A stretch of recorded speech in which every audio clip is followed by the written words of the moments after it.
নমস্কার, আশা করি ভালো আছেন সবাই। সবার পুজো আনন্দে কেটেছে, কালী পুজো আনন্দে কেটেছে। আহ, বিভিন্ন পুজোর জন্য এবং নিজের কিছু ব্যক্তিগত কারণে প্রায় 1 মাসের ওপর কোনো নতুন এপিসোড আনতে পারিনি। আবার এখন থেকে শুরু হবে।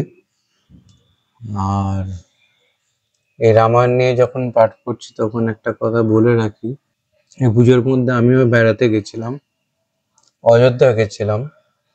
অযোধ্যা নিজের স্বমহিমাতেই অযোধ্যা।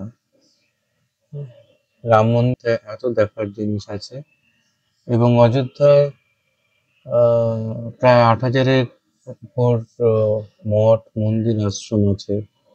বৃন্দাবন যদি কারো ভালো লেগে থাকে, অযোধ্যাও ভালো লাগতে বাধ্য। তো বৃন্দাবন কৃষ্ণের জায়গা, অযোধ্যা রামের জায়গা, শুধু এইটুকুই তফাৎ। যাই হোক, আজকে আমরা পাঠ করব রামায়ণের বালকাণ্ডের আদিকাণ্ডের 8ম সর্গ থেকে 10ম সর্গ। সময় থাকলে আমরা হয়তো একাদশ সর্গ এগিয়ে যেতে পারি।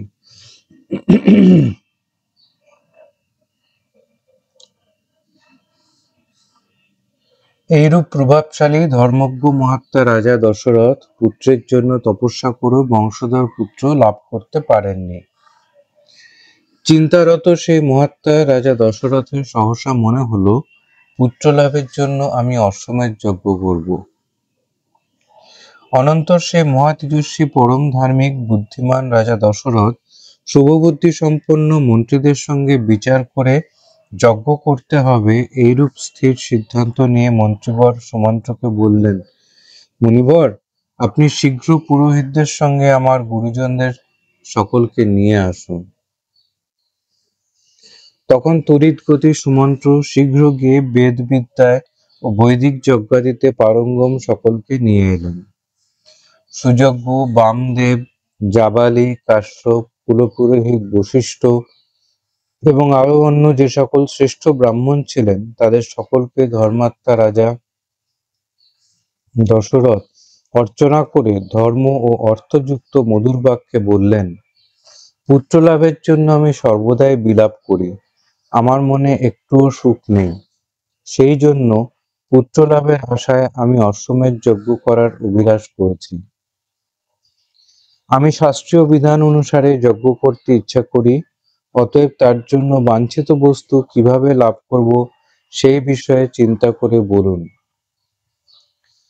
তখন বশিষ্ঠ প্রমুখ ব্রাহ্মণ রাজার মুখ নিঃসৃত সেই কথাকে সাধু সাধু বলে অভিনন্দন জানালেন। ঋষিরা সকলে অত্যন্ত সন্তুষ্ট হয়ে রাজা দশরথকে বললেন, হে রাজন, যজ্ঞার্থ দ্রব্য সামগ্রী সংগ্রহ করুন, যজ্ঞাশ্বটি মুক্ত করে দিন, সরযূর উত্তর তীরে যজ্ঞভূমি নির্মাণ করান। যেহেতু পুত্র লাভের জন্য আপনার এই পবিত্র বুদ্ধি হয়েছে, সেই জন্য আপনি নিশ্চয়ই প্রার্থিত পুত্র লাভ করবেন। ব্রাহ্মণদের এই কথা শুনে রাজা সন্তুষ্ট হলেন। ব্যাকুল হৃদয়ে ও আনন্দোৎফুল্ল লোচনে রাজা দশরথ তার মন্ত্রীদের বললেন, আপনারা আমার গুরুজনদের আজ্ঞানুসারে এখানে যজ্ঞ সামগ্রী একত্র করুন। শক্তিশালী রক্ষীবর্গ এবং উপাধ্যায় পুরোহিত সঙ্গে নিয়ে যজ্ঞাশ্ব ছেড়ে দিন। সরযূর উত্তরে যজ্ঞভূমি নির্মাণ করুন। বেদাঙ্গ কল্পশাস্ত্রবিধি এবং অন্য যজ্ঞীয় শাস্ত্রবিধি অনুসারে শান্তিকর্মসমূহের ব্যবস্থা করুন। যদি এই যজ্ঞের কষ্টকর কোনো অপরাধ না হয় তবে সকল রাজাই এই যজ্ঞানুষ্ঠান করতে পারেন, কিন্তু তা কষ্টসাধ্য, কারণ বিদ্বান ব্রহ্মরাক্ষসেরা এই যজ্ঞের ত্রুটি সন্ধান করে ফেরে। অধিকন্তু বিধিহীন যজ্ঞের কর্তা সদাই বিনাশপ্রাপ্ত হয়। অতএব আমার এই যজ্ঞ যাতে বিধিমতো সম্পন্ন হয় সেরূপ ব্যবস্থা করুন, কারণ আপনারাই এই কার্য সাধনের সমর্থ। মন্ত্রীরা সকলে নৃপশ্রেষ্ঠ দশরথের সেই কথা যথাযথ শ্রবণ করে এবং রাজার নিকট সম্মানিত হয়ে বললেন, তাই হবে। তদ্রূপ সেই ধর্মজ্ঞ ব্রাহ্মণেরা সকলে মহারাজের অভ্যুদয় কামনা করে যেমন এসেছিলেন আবার সেই রকম ভাবে অনুমতি নিয়ে সেখান থেকে চলে গেলেন। নৃপশ্রেষ্ঠ মহারাজ দশরথ ব্রাহ্মণদের বিদায় দিয়ে মন্ত্রীদের আবার বললেন, পুরোহিতগণ কর্তৃক উপদিষ্ট যজ্ঞ যথাযথ পূর্ণ করুন। উপস্থিত মন্ত্রীদের এই কথা বলে এবং তাদের বিদায় দিয়ে মহামতি মহারাজ নিজ আলয়ে অন্তঃপুরে প্রবেশ করলেন। অনন্তর রাজা অন্তঃপুরে প্রবেশ করে প্রিয়তমা পত্নীদের বললেন, তোমরা যজ্ঞের দীক্ষা গ্রহণ করো, কারণ আমি পুত্রার্থে যজ্ঞ করব। সেই মধুর বচন শ্রবণ করে দীপ্তিমতী সুন্দরী রানীদের মুখপদ্মগুলি বসন্তের প্রস্ফুটিত পদ্মের মতো শোভা ধারণ করেছিল। পুত্রের জন্য অশ্বমেধ যজ্ঞের কথা শুনে সারথি সুমন্ত্র একান্তে রাজাকে বললেন, মহারাজ, পুরাণে আমি যে পুরাবৃত্ত শুনেছি তা শুনুন। পুরাকালে ঋষিগণ পুত্রপ্রাপ্তির জন্য যে অশ্বমেধ যজ্ঞের উপদেশ দিয়েছিলেন, ঋষিগণ কর্তৃক কথিত সেই পুরাবৃত্ত আমি শুনেছি। ভগবান সনৎকুমার পূর্বে এই কথা ঋষিদের কাছে বলেছিলেন। হে মহারাজ, আপনার পুত্রপ্রাপ্তির প্রতিও এই কথা প্রযোজ্য। পরম পূজ্যপাদ সনৎকুমার বললেন, ঋষি কাশ্যপের বিভাণ্ডক নামে এক পুত্র আছেন। তার ঋষ্যশৃঙ্গ নামে এক পুত্র জন্মগ্রহণ করবেন। সর্বদা বনে বিচরণকারী সেই মুনি ঋষ্যশৃঙ্গ বনেই লালিত পালিত হবেন। সবসময় পিতার অনুসরণ ব্যতীত এই ব্রাহ্মণ শ্রেষ্ঠ আর কাউকেই জানেন না। হে মহারাজ, ব্রাহ্মণগণ কর্তৃক বর্ণিত এবং পৃথিবীতে বিখ্যাত দুই প্রকার ব্রহ্মচর্যই এই মহাত্মা পালন করবেন। অগ্নি এবং যশস্বী পিতার সেবা দ্বারাই তার সময় অতিবাহিত হবে। সেই সময় অঙ্গদেশে মহাবীর্যবান ও প্রতাপশালী ব্রহ্মপাদ নামে এক বিখ্যাত রাজা রাজত্ব করবেন। তার ব্যভিচারিতার জন্য তার রাজ্যে সকল মানুষের দুঃখদায়ক ভয়াবহ ঘোর অনাবৃষ্টি হবে। রাজ্যে অনাবৃষ্টি হেতু দুঃখিত রাজা শাস্ত্রজ্ঞান সম্পন্ন ব্রাহ্মণদের সমাদর করে নিয়ে এসে বলবেন, আপনারা শাস্ত্রের বিধি অনুসারে কর্মকুশল এবং লোকচরিত্র সংসারের স্বরূপ সম্বন্ধে প্রাজ্ঞ। অতএব যাতে আমার পাপের উপযুক্ত প্রায়শ্চিত্ত হয় সেই রকম কোনো বিধির নির্দেশ দিন। অতঃপর বেদজ্ঞ ব্রাহ্মণ শ্রেষ্ঠগণ রাজার দ্বারা এইরূপে অনুরুদ্ধ হয়ে বলবেন, রাজন, যে কোনো উপায়ে বিভাণ্ডক মুনির পুত্রকে এখানে অঙ্গরাজ্যে নিয়ে আসুন। হে পৃথিবীশ্বর, বিভাণ্ডক মুনির পুত্র বেদজ্ঞ ব্রাহ্মণ ঋষ্যশৃঙ্গকে নিয়ে এসে সংবর্ধনা জানিয়ে শুদ্ধ চিত্তে শাস্ত্রীয় বিধি অনুসারে তার হাতে স্বীয় কন্যা শান্তাকে সম্প্রদান করুন। সেই ব্রাহ্মণদের কথা শুনে রাজা চিন্তা করবেন, কি উপায়ে সেই বীর্যবান ব্রাহ্মণকে এখানে আনা যায়। অতঃপর মনস্বী রাজা রোমপাদ মন্ত্রীদের সঙ্গে আলোচনাস্থে স্থির সিদ্ধান্তে এসে পুরোহিত এবং মন্ত্রীদের সম্মানিত করে বিভাণ্ডক মুনির আশ্রমে পাঠাবেন। তারা পুরোহিত এবং মন্ত্রীরা রাজার নির্দেশ শুনে ঋষির ক্রোধের ভয়ে ভীত হয়ে ব্যথিত চিত্তে অবনত মস্তকে যাব না বলে রাজার কাছে অনুনয় বিনয় করবেন। অতঃপর তারা ঋষ্যশৃঙ্গ মুনিকে নিয়ে আসার উপযুক্ত উপায় সকল চিন্তা করে রাজাকে বললেন, আমরা কোনো উপায়ে ব্রাহ্মণকে নিয়ে আসব, এতে কোনো দোষ হবে না। এইভাবে মন্ত্রীদের পরামর্শ অনুসারে অঙ্গরাজ রোমপাদ রূপোপজীবনীদের অর্থাৎ গণিকাদের সহায়তায় ঋষিপুত্রকে নিয়ে আসবেন। তখন দেবরাজ ইন্দ্র বৃষ্টিপাত করবেন এবং অঙ্গরাজ কন্যা শান্তা তার ঋষ্যশৃঙ্গর হস্তে প্রদত্তা হবেন। জামাতা ঋষ্যশৃঙ্গই আপনার পুত্রপ্রাপ্তির ব্যবস্থা করে দেবেন। ঋষি সনত কুমার কর্তৃক কথিত কাহিনী এই পর্যন্ত আমি আপনাকে বললাম। তখন রাজা দশরথ হর্ষান্বিত হয়ে সুমন্ত্রকে বললেন, যে উপায়ে এবং যে রূপে ঋষ্যশৃঙ্গকে আনা হয়েছিল তা বলো। রাজা দশরথ কর্তৃক জিজ্ঞাসিত হয়ে সুমন্ত্র বললেন, মন্ত্রীগণ কর্তৃক ঋষিগণ মন্ত্রীগণ কর্তৃক ঋষ্যশৃঙ্গ যেমন ভাবে এবং যে উপায়ে আনীত হয়েছিলেন সেই সকল বিষয়ে আমি বলছি, মন্ত্রীদের সঙ্গে আপনি শ্রবণ করুন। মন্ত্রীদের সঙ্গে নিয়ে এসে পুরোহিত রাজা রোমপাদকে বললেন, বিঘ্নহীন উপায় আমরা চিন্তা করেছি। ঋষ্যশৃঙ্গ বনবাসী তপস্বী এবং সর্বদা বেদপাঠরত। তিনি নারী, বিষয়ভোগ এবং সুখের বিষয়ে অভিজ্ঞতাহীন। মানুষের চিত্ত বিক্ষেপকারী ইন্দ্রিয় উপভোগ্য লোভনীয় বিষয়ের সাহায্যে ঋষি ঋষ্যশৃঙ্গকে নগরে অঙ্গরাজ্যে নিয়ে আসতে সাহায্য করব বা আনয়ন করাবো, আপনি শীঘ্রই তার ব্যবস্থা করুন। নানালঙ্কারে সুসজ্জিতা রূপবতী গণিকারা আপনার দ্বারা পুরস্কৃতা হয়ে সেখানে ঋষ্যশৃঙ্গ ঋষির তপোবনে গিয়ে নানাভাবে তাকে প্রলোভিত করে এখানে নিয়ে আসবেন। রাজা রোমপাদ সেই কথা শুনে পুরোহিতকে বললেন, তাই করুন। তখন পুরোহিত এবং মন্ত্রীরা বললেন, রাজার আদেশে সেইরূপ ব্যবস্থা করাই উচিত, এবং তারা সেইরূপ ব্যবস্থাই করলেন। রাজা রোমপাদের আদেশ শুনে প্রধানা বারাঙ্গনারা গভীর বনে প্রবেশ করে আশ্রমের নিকটে গিয়ে তাকে দেখার চেষ্টা করতে লাগলেন। ঋষিপুত্র ঋষ্যশৃঙ্গ অতীব ধীর স্বভাবের এবং পিতার নিকট সর্বদা অবস্থান করেই তৃপ্ত।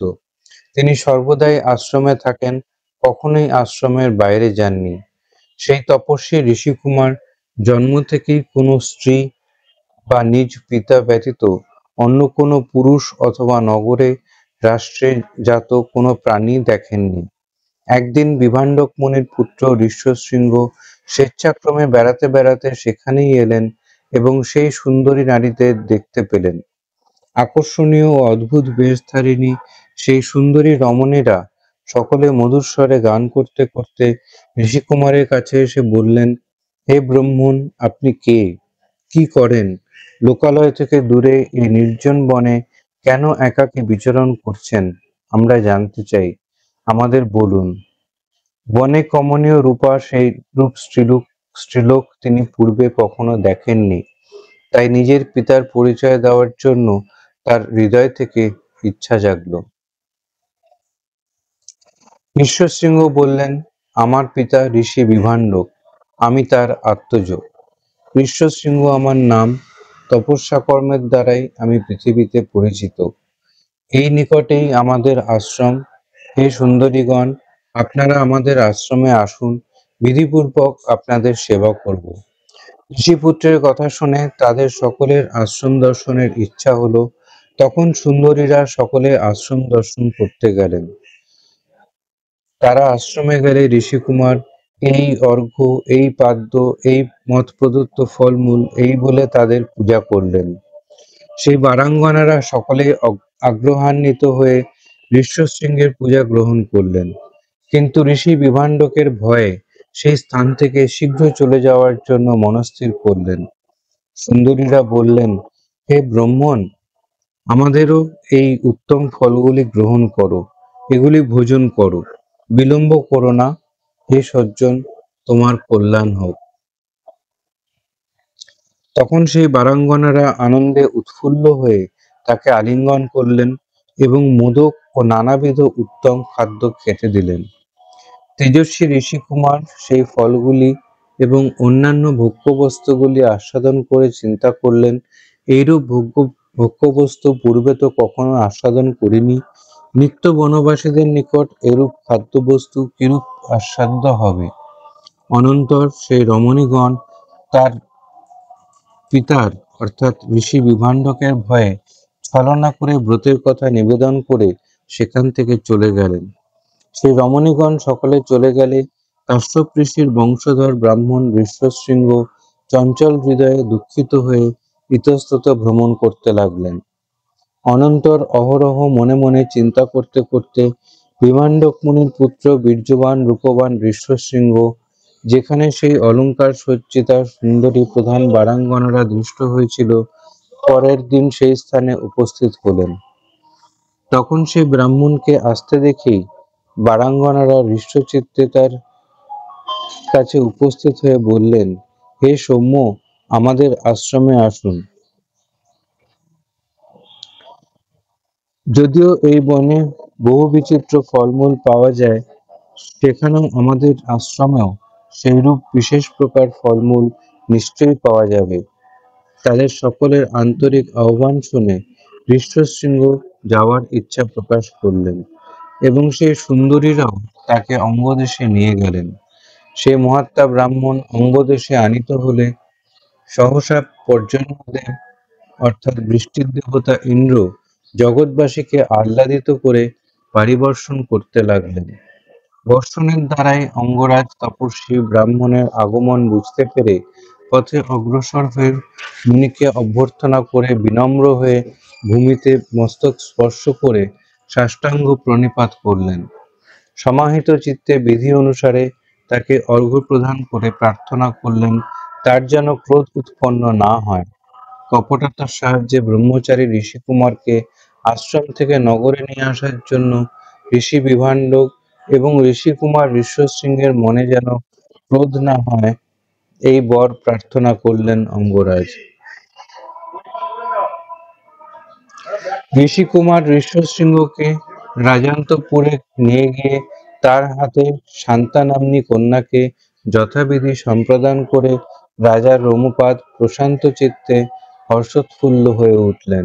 এইরূপে সেই মহাতেজস্বী ঋষিকুমার ঋষ্যশৃঙ্গ অঙ্গরাজ রোমপাদ কর্তৃক সম্মানিত হয়ে সকল কাম্যবস্তু সহ স্ত্রী শান্তাকে নিয়ে সে অঙ্গরাজ্যে বাস করতে লাগলেন।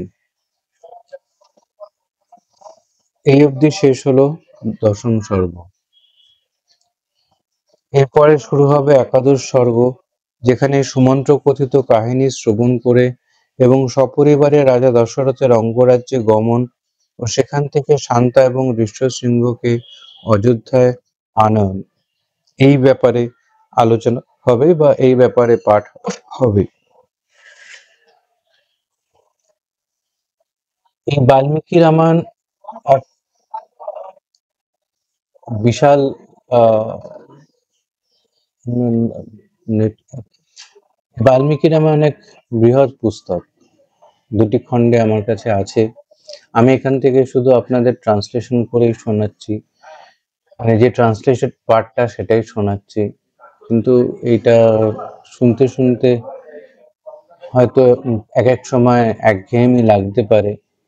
তাই রামায়ণে বালকাণ্ড শেষ হলে পরে আমি হয়তো রামায়ণ থেকে শিফট করে অন্য কিছুতে যাব।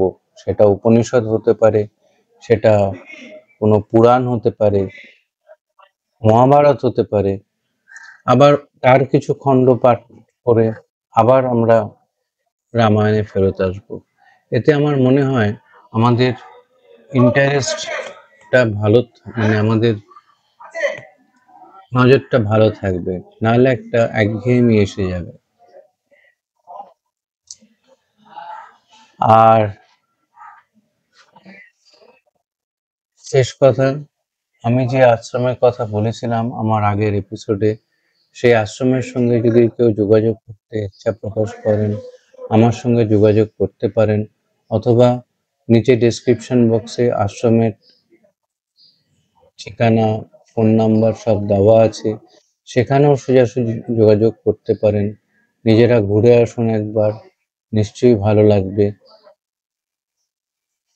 আমাদের আগামী দীক্ষার দিন মাঘী পূর্ণিমা, খুব ভালো দীক্ষার দিন আছে। যদি কেউ দীক্ষা নিতে ইচ্ছা প্রকাশ করেন, ঘুরে এসে যদি কারোর ভালো লাগে, অবশ্যই যান, অবশ্যই দীক্ষা নিন। আমাদের এখানে দীক্ষা নিতে কিছু লাগে না। আমি আবারও বলেছি, এই আশ্রমে কোনো চাহিদা নেই। এই আশ্রমে আপনি যা দেবেন ভক্তি মনে, আপনার সামর্থ্য অনুযায়ী তাই গ্রহণ করা হয়। যাই হোক, আজকের এপিসোড এখানে শেষ করছি। আমার এই উপস্থাপনা যদি আপনাদের ভালো লেগে থাকে, আপনাদের ভালো লাগে, অবশ্যই এটা বেশি বেশি করে লাইক করুন, বেশি বেশি করে শেয়ার করুন। লাইক অবশ্যই করুন, কারণ গুগলের অ্যালগোরিদমে এই যত বেশি লাইক হয় কোনো একটা ভিডিওতে, সেটা তত বেশি উঠে আসে। এবং আমার এই যে প্রচেষ্টা, এখনো অনেক দেরি আছে। আমাদের সেরকম সাবস্ক্রাইবার তো নেই। তো সেই যথেষ্ট পরিমাণ সাবস্ক্রাইবার এলে যে অর্থ আমাদের কাছে আসবে, সেই অর্থের অনেকটাই, মানে আমার এই খরচ খরচা বাদ দিয়ে যতটা থাকবে, সবটাই আশ্রমের কাজে ব্যবহৃত হবে।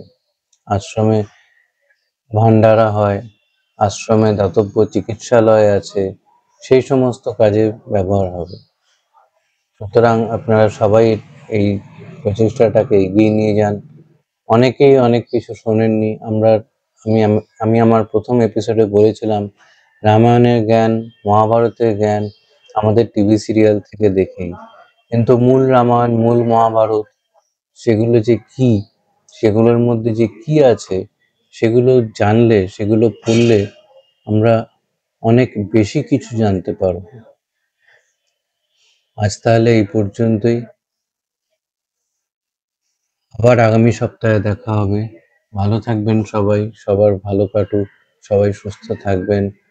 আমার গুরুদেবের কাছে প্রার্থনা করি, ঈশ্বরের কাছে প্রার্থনা করি।